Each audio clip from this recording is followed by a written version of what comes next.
दिनांक 16 नोव्हेंबर रोजी नाशिक रोड इथल्या डॉक्टर बाबासाहेब आंबेडकरांच्या पुतळ्यासमोर बाबासाहेबांना अभिवादन करून मार्क्सवादी कम्युनिस्ट पक्षाच्या वतीनं मतदानासाठी जगात कुठेही न वापरल्या जाणाऱ्या EVM मशीनचा वापर बंद करा, मतदान पत्रिकेवर मतदान घ्या, बोगस व दुबार नावं वगळून मतचोरी थांबवण्याकरता स्वाक्षरी मोहीम हाती घेण्यात आली।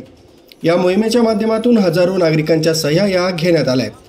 स्वाक्षरी मोहिमेचा उद्देश म्हणजे सदोष मतदार याद्या दुरुस्त करा, मतदानामध्ये होणारी मतचोरी बंद करा, संशयित मतदान प्रक्रिया बंद करा, तसंच पारदर्शक पद्धतीनं मतदान राबवा, लोकशाही वाचवा, संविधान वाचवा हे उद्दिष्ट डोळ्यासमोर ठेवून सह्यांची मोहीम राबवण्यात आली।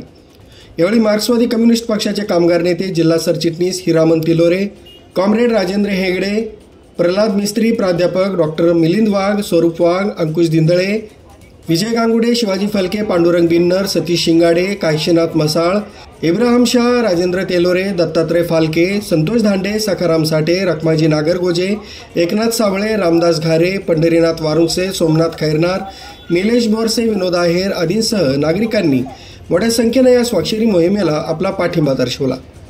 सदरची मोहीम ही संपूर्ण जिल्ह्यात सातत्यानं सुरू राहणार असल्याची माहिती आयोजकांनी दिली आहे।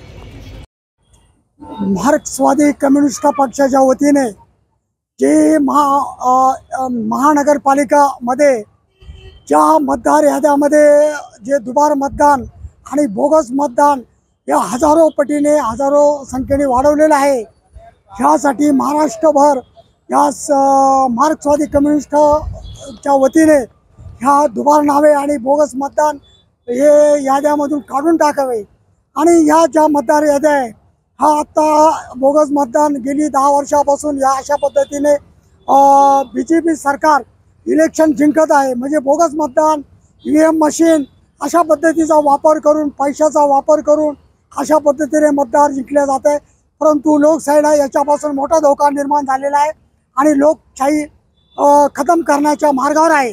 तर आमची एक विनंती आहे मार्क्सवादी कम्युनिस्ट पक्षाची, ज्या मतदार याद्यामध्ये जे महानगरपालिकेने जे दुबार मतदान आणि बोगस मतदान टाकलेले हजारो मतदान हे दुबार मतदान काढून टाका आणि या मतदार यादीमधून जोपर्यंत नाव काढून टाकत नाही तोपर्यंत इलेक्शन घेऊ नये अशा पद्धतीने आम्ही या सह्यांच्या मोहिमेच्या मार्फत राज्य निवडणूक अधिकाऱ्यांना याबाबत आमचं मागणीचं निवेदन जे नागरिकांच्या वतीने सह्यांची मोहीम करून हे आम्ही लवकरच निवडणूक अधिकाऱ्यांना पाठवणार आहे।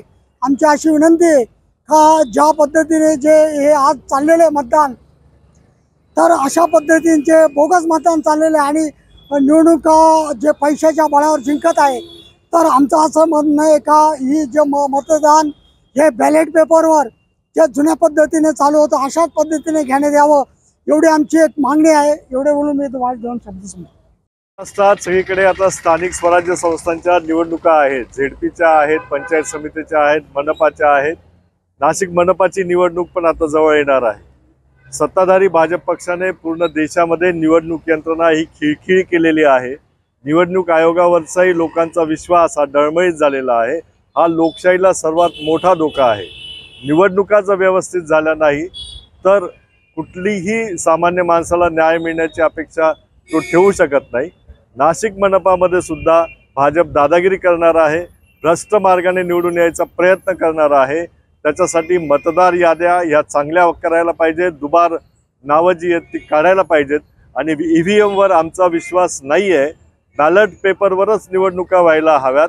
पूर्ण जगामध्ये, युरोपमध्ये, अमेरिकेमध्ये होतात, भारतातच का नाही करत? कारण EVMमध्ये यांना घोटाळे करायचे आहेत। त्यामुळे सगळ्या जनतेची ही मागणी आहे, मार्क्सवादी कम्युनिस्ट पक्षाची ही मागणी आहे की बॅलेट पेपरवर येत्या महानगरपालिकेच्या निवडणुका या व्हायला पाहिजे। मुख्य संचालक रवींद्र जाधव, लोकराज्य न्यूज, नाशिक रोड।